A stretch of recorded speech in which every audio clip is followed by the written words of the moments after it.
I want to take a moment to thank the people who support this show. Tackling the complexity of global challenges demands a different approach to public policy. The Max Bell School of Public Policy's teaching, research, policy engagement, and public outreach develops the skills and understanding to solve the most important issues facing Canada and the world today. They offer several public lectures and conferences throughout the year on current policy conversations and provide an 11-month intensive master's program to prepare the next generation of policy leaders. Learn more at mcgill.ca/maxbellschool. What on earth just happened? When this election ended and Harris had lost decisively, to me, it felt like the end of the Obama era. Today, Ross Barkan, one of the brightest young political analysts in the United States, on the end of an era and the return of that other era. I'm Paul Wells, the Max Bell Foundation Senior Fellow at McGill University. Welcome to the Paul Wells Show. So, I don't know whether you've heard, but apparently Donald Trump is going to be the President of the United States again. It was in all the papers. One thing that means is that if Trump serves his entire second term, he'll have dominated the American political conversation for a decade and a half. I believe that fits the technical definition of an epoch. We're going to be unpacking these results for years to come. I'll probably come back to U.S. politics here on the podcast a few times over the next several months. I wanted to start by inviting a rising star of political commentary, a guy named Ross Barkan. He's been writing smart stuff everywhere lately, including the New York Times Magazine, where he's a contributing writer, and also The Nation and the Atlantic Monthly and New York Magazine. He's a novelist. He teaches journalism at NYU. But like a lot of people, I noticed him on Substack, where he has a newsletter, Political Currents. Barkan started telling people the Harris campaign was faltering long before that was a popular observation. He was actually saying it when it took some guts to say it. He wrote a piece in early September entitled, "Brat Summer is Over." His subscribers hated it. Some canceled their subscriptions. But it's not as though Brat Summer ever made a comeback afterward, and now we've got all the time in the world to contemplate how the Trump comeback happened. I think you'll be hearing more from Ross Barkan in the future. I'm glad you're able to hear him today.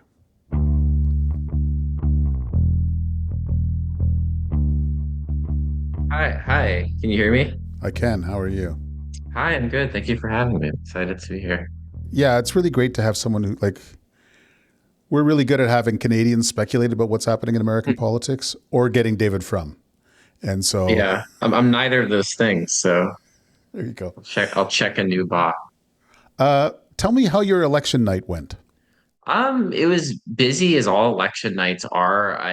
For the first time in a while, I didn't actually go to any campaign headquarters because there were no really interesting races within New York City. They're all in the suburbs, and I wasn't traveling to DC for Kamala's or to West Palm Beach for Trump's. So I just took it in. The Nation magazine hosted a watch party in Manhattan. So I went there for a bit and saw some people I knew and then went back home and started writing.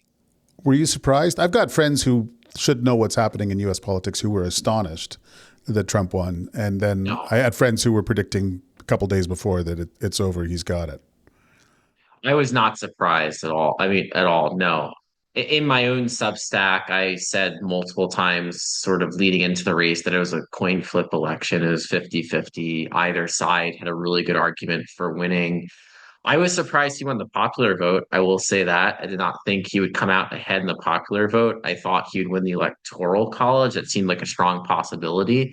His victory was larger than I thought it would be. It's certainly much more of a mandate than 2016 ever was. So that did surprise me. But Trump being victorious, no. And I think if you were watching the election closely, you could see the polls had narrowed quite a bit. Polls actually were fairly accurate when all was said and done. Underestimated Trump a bit again, but if you go to the state by state swing state polls, all these elections in the states were quite close, and kind of the seven big ones. Trump came out ahead in all of them. That was, I suppose, surprising that he'd go 7 for 7. You figured he'd go 4 for 7. 5 for 7. Let's go 7 for 7. But overall, no, not shocked. Okay. Now let's do what we're really here to do, which is to apply hindsight. Should Was it winnable for Harris in your estimation? I think yes, it was going to be tough. I'll say this looking at the macro picture, every incumbent party across the world, in almost maybe the exception of Mexico, has had a very hard time winning elections. You pick a country now, United Kingdom, New Zealand, Canada now will be in that boat. Incumbent parties are getting hammered by inflation and then to an extent immigration as well. I mean that seems like now it's a real global issue. Ironically, for America's reputation as being backward or xenophobic, what have you, I think Americans actually were more progressive than Europeans in immigration, but now are kind of catching up. You're seeing the anti-immigrant fervor that you have seen in Europe for a long time now in the US. And Trump certainly understood that in the electorate. I think has understood that for years and exploited that. Um, what could have Harris done? I would say she was in a very difficult position given how she became the nominee and given the tight timelines. I think she could have had a real argument, message, and vision for her campaign. I don't know if that was enough to win. I think everyone gets a bit too cynical about campaigns and assume nothing really matters except macro conditions. Trump had a very succinct message. The irony of Trump versus Harris is Trump was more of the policy candidate. That doesn't mean Trump cares about policy or knows policy. It doesn't mean he can explain anything. What it means is when Donald Trump was running for president this year, it was very obvious to the average person what he wanted to do. It was close the border, tariffs, fight inflation somehow. Yeah. Certainly, he talked in the past also about being very critical of free trade agreements. So this sort of isolationist, protectionist view was very much hardened, and there's no debate as to what Trump would be about. Kamala Harris was this void. And unlike every other Democratic candidate I can remember in my lifetime, had no real affirmative argument for why she should be elected. She would say things like, we're not going back. She offered very few policy proposals. They were quite vague. And it wasn't really clear what you were voting for other than she wasn't Trump. And she still almost won. So not being Trump certainly can get you close to half the electorate, but when you don't have any message, you don't have any argument, it's very hard to win. She also had just the limitations of who she is as a political talent. She is not in the A list of the Democratic Party in terms of someone who has been battle tested, won in difficult states, shown she can really appeal to different parts of the electorate. Democratic Party, ironically, has a pretty large bench. She should not have been part of that bench. She lost very badly in the 2020 primaries, and she was brought back to life because Joe Biden made her the vice president or the running mate, and she became the vice president. And I think that was politically a big mistake. I think not enough nominees give thought to that when you're picking a VP, you're picking someone who's going to be by default a leader of the party. Harris became the nominee when Biden dropped out because she was the vice president. It was simple as that. There was no brief, contested convention to choose someone else. It was no, she's the vice president. The party lined up behind her, and that was it. It was decided. So she had just never been tested to any real degree in her political life. She had underperformed in a California statewide election when she ran for attorney general, and she had performed quite badly in the primary in 2019 going into 2020. And then she was handed the nomination without a single primary vote, which hasn't happened since the 1950s. So you take all that together, perhaps if you were handing the nomination to a real strong political talent, it could have been a race the Democrats won, but she's not very talented. She has no future in the Democratic Party now, and that's how it went. it must be kind of refreshing to be able to say that now and secure in the knowledge that fewer people will yell at you than if you had said it in August or September. I know because I watched the reaction to your Brad Summer is over piece that there was a substantial palace guard around the Democratic Party that said essentially, no, it's going fantastic. It is a wonderful campaign. America is swept up in this, and fuck you if you say something different. I was fascinated by the reaction to that piece. So I wrote this piece for the listeners in early September. So I'd given it time. Harris became the de facto nominee on July 21st. I remember that day very well. I never thought highly of her as a politician, but I gave her the month of August to kind of see how this would all cohere. The convention is very well received. I was at the convention. I thought it was fine, but I don't think conventions matter all that much. Yeah. So I do this piece in the beginning of September, basically criticizing her and her media strategy, which was non-existent from the time she became the nominee in the end of July until September. She conducted a single interview, and that's one interview. That's not like, oh, she did like 4 podcasts and turned down 60 minutes. It's like, no, she sat down once with CNN in a joint interview with Tim Walz, her running mate. And that was it. And it was truly shocking that someone running for president of the United States was completely ceding the entire media landscape to her opponent. When I wrote this piece, and I made sure to include these caveats, though people don't always see caveats, I was saying it doesn't have to be the mainstream media. Liberals now in America have developed a fascinating hatred for mainstream media, which was not true in the 2010s. So they feel like CNN's out to get them now, and the New York Times is out to get them now, and they're normalizing Trump or doing these other things that I don't think they're actually doing. But I said to them, it's fine if she doesn't want to sit down with the New York Times editorial board. I think she should, but it's fine if she doesn't. She wants to not go on CBS or do Face the Nation or do any of these morning shows, talk to the podcast, do the Yeah. alternative media rounds. She eventually did belatedly, but by then Trump and Vance too, to his credit, JD Vance, they had flooded the zone. JD Vance had a very interesting strategy of doing the podcast, the right-wing media, and also the sort of dissident media. But then also he did a lot of mainstream stuff, JD Vance. He sat down with the New York Times, something Harris never did. He was on the Sunday morning shows, the establishment Sunday shows, if you're in Washington. So he did all of it, and she did almost none of it.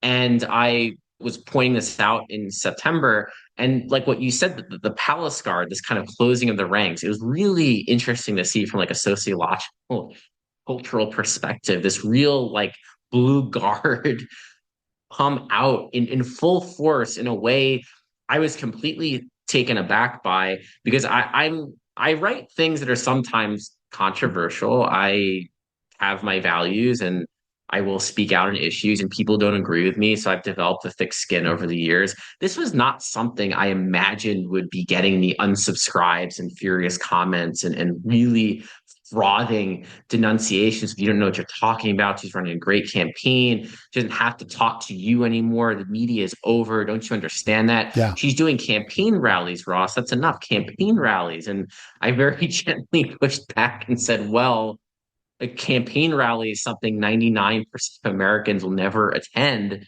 So going to a town in Pennsylvania is nice and rallying in front of 1,000 people or 5,000 people, but it's not just that. It's not just reading off your script and going home. It's doing all the other stuff too. Yeah. So I've got these rules of politics that I cobbled together earlier in my career. And one of them is that voters are efficient casting directors. And if you apply for the job of opposition leader, you're going to get it. And it comes from just observation. I watched a lot of debates, and there'd be someone up on stage who'd be talking about themselves. And there'd be someone else on the stage who'd be talking about what a horrible person the other person was. And I'm like, that's who's going to win. And I think the contrast with Biden is instructive because, like, he was never a huge talent that blazed across the firmament, but he had stuff he wanted to do when he became president. It was bundled out in packages of $1 trillion each for like 3 initiatives. And he was pretty eager to talk about that. And She eventually had a tax cut, and then the fact that she was not the kind of lurid mess that Donald Trump was, but it turns out people weren't that interested in who she wasn't. No, and I do think politically she lacked substance. I felt that before. You can say it now and no one's going to disagree with you really because she lost except for a few diehards. I think she didn't know what to campaign on because the Biden administration had accomplishments. She wasn't really sure how to tout them. She wasn't sure how to break from them. I think more importantly though, she just had no argument for what you want to do with your 4 years. I mean, simple questions she would be asked like, why do you want to be president? She couldn't just say, these are the things I want to do if I have power. I mean, you are running for the most powerful position on earth, Yeah. perhaps the most powerful position in human history if you factor in the nuclear weapons that are at the disposal of the US government.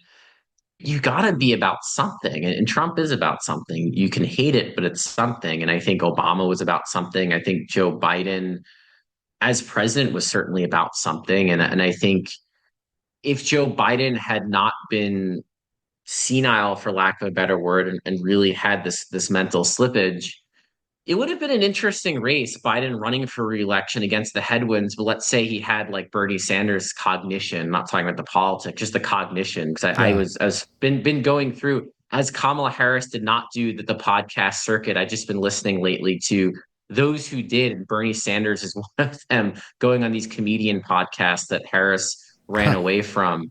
And you listen to him, he's 83 years old. He sounds great. I'm not saying he should be president, that is an advanced age, but he sounds undiminished from 10 years ago or 30 years ago.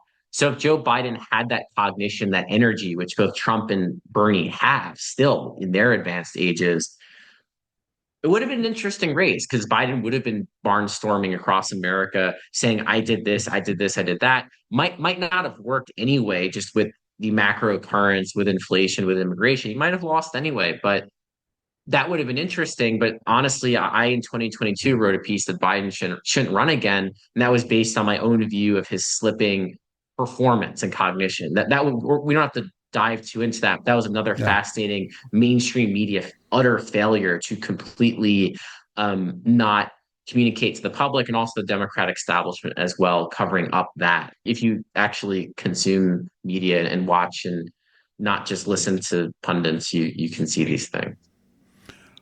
So as everybody rolls out their rogues gallery after the 5th of November, you surprised me by writing a piece about Barack Obama. Why Barack Obama? I'm fascinated by Obama. Obama is a politician, of course, of great historical import. I think he will go down in history as one of America's most important presidents. And given his ability to make history, given his talents, he built this multiracial coalition. He was the first Black president. He dominated the culture and really loomed over America for 8 years. I've been very interested to view this era through those lens, and something I felt that when this election ended and Harris had lost decisively, to me, it felt like the end of the Obama era. I call it the twilight of the liberal left. And Obama had very much loomed over the Democratic Party post 2016. He supported Hillary very aggressively. Joe Biden, of course, was his vice president. Michelle Obama was always called down to give these very stirring speeches. She gave another one at the 2024 convention everyone loved. And of course, the Obamas were out there for Harris. And one of their tasks seemed to be keeping Black voters, especially Black men, overwhelmingly in the Democratic coalition. And what you saw was slippage. Certainly, Black voters still supported Harris much more than they did not. Black men, though, moving out very slowly out of the Democratic coalition. Of course, Latino men and women have moved very quickly out of the Democratic coalition, Asians as well, to the point where the Latino vote, we'll have to go into deeper data, but really you're seeing something close to a 50-50 election there, which is just striking. So, I was thinking about all this and thinking about the Obamas and their surrogate work for Harris. And certainly it's not their fault that Harris couldn't win. But I think the conclusion you can draw is that Obama has no influence on this culture. young people today don't care. Gen Z was too young. The millennials will always like him, but I was on a different podcast and the host made this analogy that resonated with me. I mean, I'm sure in Canada everyone knows Michael Jordan, still Yep. the greatest basketball player of all time, I would say, and forever a symbol of the 1990s and sort of this dominance. But Michael Jordan himself doesn't have much to do with today's basketball. And I think Obama is the Michael Jordan of American politics, you could say, for what he did, how he won. I mean, his majorities were much greater than Trump's in this election, even his 2012 win. You have to really respect that. But he himself just doesn't matter anymore. And I think he is going to matter less as we move towards 2028 as the Democratic Party now confronts this very uncertain future in terms of where they're going to go and really has to, in some form, at least message wise and psychically rebuild itself. Obama is not going to have a great role in that. And his people are not going to have a great role in that. I mean, American politics is very much driven by these operatives and powerful advisors and people who've now been on the political scene for decades. There's, David Plouffe and David Axelrod and this Jen O'Malley, Dylan, people that in Canada are not shouldn't be well known, but A lot of they've us they've listen to been Axelrod, his yeah, podcast. and Yeah. I think Axelrod's fine and has good things to say and contribute, but this whole era, it's just done. This whole kind of, I'd say, almost like professional class, technocratic, liberal left that was going to lead America into this glorious multiracial future where everyone would vote Democrat. It just hasn't happened. And I wouldn't argue today the Trump coalition is permanent, that this is the permanent realignment. I think American politics is very fickle. I think people now are less aligned to political parties than ever before. And I think we've just seen a lot of switching back and forth over the last 20 years. But I will say the Obama era, which I think in some form was able to continue past 2016 just because he was still lingering over the party and people were still thinking about him a lot. And he as a surrogate was so prized. I just think that's done. I'm not saying Obama won't campaign in the future. I'm not saying Michelle Obama won't excite people. I'm not saying their books won't sell a lot of copies. What I'm saying is for the politics of today and for tomorrow, he's got nothing to do with it. It's going to be Trump. It's going to be post-Trump, and it's going to be whatever the American left and the center left looks like. And then the almost exciting thing I'll say, I mean, it can be demoralizing, but exciting too. It's wide open. I mean, American politics certainly on the left of center is more open than it's ever been in my lifetime. And you could probably go back further where maybe you can say the closest analogy would be 2004 and the defeat of John Kerry, which led to the rise of Obama. You can compare that era to this one. This one, in a way, it feels even more thorough because George W. Bush himself was coming out of a vaunted position as an incumbent. You had 9/11, even with the disaster of Iraq, he was still a popular figure. So George Bush winning, I think it stunned some people, but wasn't Donald Trump winning, right? So the American left, for the broad left, not just like leftist and socialist, but the whole massive tent, there's reckoning, and then there's going to be contesting the future, and no one's got a hold on it. I think that's the interesting thing. There really is no one person who can stand up and say, I've got the magic trick, I've got the message, listen to me. But it seems to me that the sort of Democratic Party and the constellation around it has gone from this couple months of forced triumphalism to just an abject despair now, they say, between the right-wing mediascape, between social media, between Russian bot farms, between low education. A lot of that's loser talk to me. I'll say, not Yeah. saying that you're giving their talking points. Yeah. To me, yeah. And a Democratic Party that is essentially wholly owned by consultants and has nothing to say to middle America. I got to say that last part sounds pretty right, pretty correct. I think so. I'll say in defense of the party writ large, the down ballot candidates did better. Democrats lost the Senate, but several of their candidates won tough races in swing states that Trump actually carried. So it's not as if the Democratic Party has been blown off the face of the earth. There are Yeah. candidates that are running well and kind of running on sharp economic messages. But I think broadly, yes, you're not wrong. I mean, the Democratic Party really has lost its hold on the working class and the poor and even in the middle class to a degree, which was not true in the Obama years. You're really seeing a working class movement into the Republican Party around cultural issues and the perception of economics because they are upset about inflation and Democrats never really had a message for that. I think in terms of the information landscape, I mean, I get very exhausted by those conversations because, first of all, the left has media in America. It has the mainstream media largely is center left. I mean, that's just how it is. I'm not saying they're diehard with the Democrats the way Fox News are. They're not, but you get a fair Yeah. hearing in the New York Times.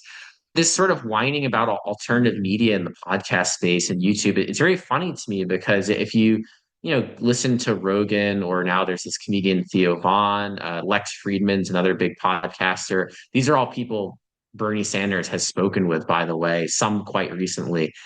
If you listen to them, they're not doctrinaire. The big podcasters today, they're not these frothing MAGA people. There are MAGA people in the podcast in the right wing space, but Bernie Sanders got Joe Rogan's endorsement in 2020. And Alexandria Ocasio Cortez, and this is my most recent piece on Substack, really stopped campaigning for him after he touted that interview. He did this interview with Rogan, but the Bernie people Yeah. understood this was something, you kind of have to do now. And AOC, who's playing purity politics, did not stomach this. So Democrats did this to themselves. They ignored these spaces. They could have been there. They could have been going on these shows, and they still can. These shows are all there. The thing about a lot of these podcast hosts is they'll speak to anyone, especially if you're prominent. They're happy to have you on for 2 hours. Even Fox, you've seen a select number of Democrats do Fox. Pete Buttigieg was one who did. Bernie was another. But for the most part, the Democratic Party took this very, to me, ignorant, cloistered strategy of we only talk to our people and we hope for the best. Whereas Trump himself, yes, Trump's kind of more in the conservative media space, but he gave Rogan a lot of time in this election. Harris could have. She did not. I'm not saying that would decide the election. I do think one thing that's clarifying about this defeat with Trump winning the popular vote and winning a real electoral college victory, like a strong one, all the excuses go out the window. So you were reading off kind of like the classic Yeah. Democratic, the Russians, the bots, Jill Stein, Comey. Sometime in this election is the Gaza people, the Palestine people. There are so many excuses to be lined up last time when Trump won that Democrats could take solace in it, and then they could fight amongst themselves. No, it was the Comey letter. No, it was Bernie running the primary. No, it was the Russians. That's all gone. It's completely Uh, gone, and I think that's healthier, to be frank. yeah. What are your expectations for a Trump government? I mean, look, on paper, he's going to pardon 900 yahoos and perhaps himself. He's going to deport between 2 and 20 million people, which is a really fun thing to contemplate for those of us who live in a country that borders on the United States. And it's going to be open season for cronies and swindlers. Yeah, I think the Trump government, it'll be more competent, I think, this time around, in that he comes in more experienced and his people come in more experienced. But yes, I agree. I think on the immigration front, he's very serious about deporting many millions of people, about and ending asylum as much as possible, closing the border. I think conservative economic policy, I mean, that's what I pay attention to. So a corporate tax cut, anti-labor appointments at the NLRB. His Federal Trade Commission is very interesting because you have populists like Vance who actually like some of the antitrust work that Joe Biden was doing, but you have like traditional fiscal conservatives who are going to want kind of pro-corporate right-wing people at like the FTC.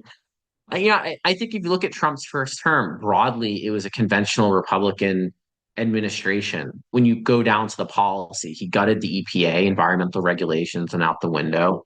He gave a corporate tax cut. He appointed right wing Supreme Court justices and federal judges as well. So in that sense, it was an administration that a Ted Cruz could have run, right? I think what's interesting about Trump now is I do think that I'm cynical in that I think the fiscal conservatives will win the fight because that's where the donor base is, and these billionaires are going to come in, and you have the Vance wing and kind of like the Josh Hawley wing, and they are a bit more populist, but Yeah. are they going to win the fight against the Koch brothers and every other billionaire that now kind of wants their piece? I don't think so. So I think it'll be a conservative administration. I believe in immigration. I think the fears about a national abortion ban have no basis. There will not be a national abortion ban. The votes are not there in Congress, and Trump doesn't want to do one anyway. So I think that just defaults to where it is. Obviously, there are ways the federal government can make it more difficult to get certain drugs, and I don't sell that short. But I expect a conservative administration. I expect chaos. I think foreign policy will be fascinating. Certainly, Israel and Ukraine, being two major hotspots where the U.S. in essence has two client states and is going to have to decide what to do with each of them. So, I do think the fascist talk has died down. There's much more of it going into the election. I think now people understand that, Trump can be a bad president, and it's enough to say he'll be a bad president, but there are going to be elections in 2026. There will be elections in 2028. He has majorities in Congress, but they're not massive majorities. The House will probably be +5, maybe +6.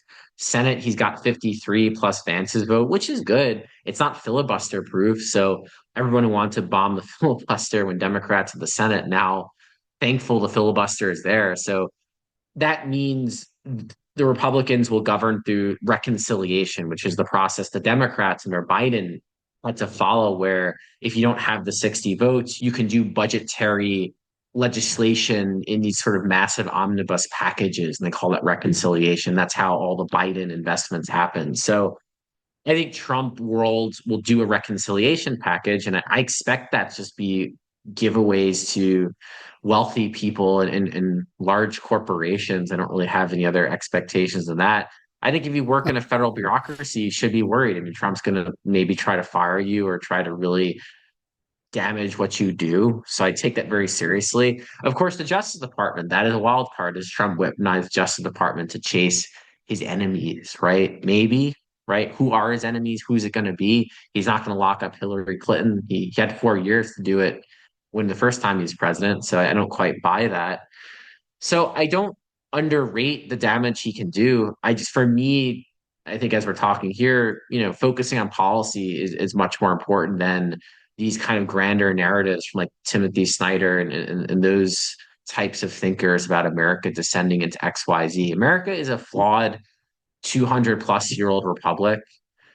It's not going anywhere. The republic's not going anywhere.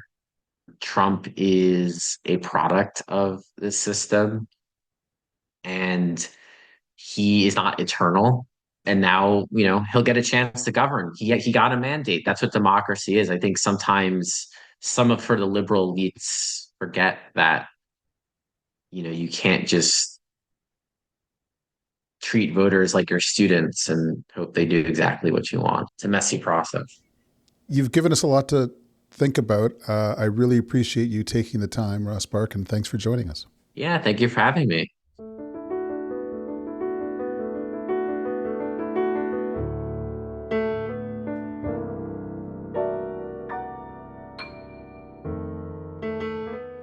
Thanks for listening to The Paul Wells Show. The Paul Wells Show is produced by Antica. My producer is Kevin Sexton. Our executive producer is Stuart Cox. Laura Reguer is Antica's head of audio. Thanks to the Max Bell Foundation for their support and to all of my new colleagues at the Max Bell School of Public Policy at McGill. If you subscribe to my Substack, you can get bonus content for this show as well as access to my newsletter. You can do that at paulwells.substack.com. If you're enjoying the show, give us a good rating on your podcast app. It helps spread the word. We'll be back next Wednesday.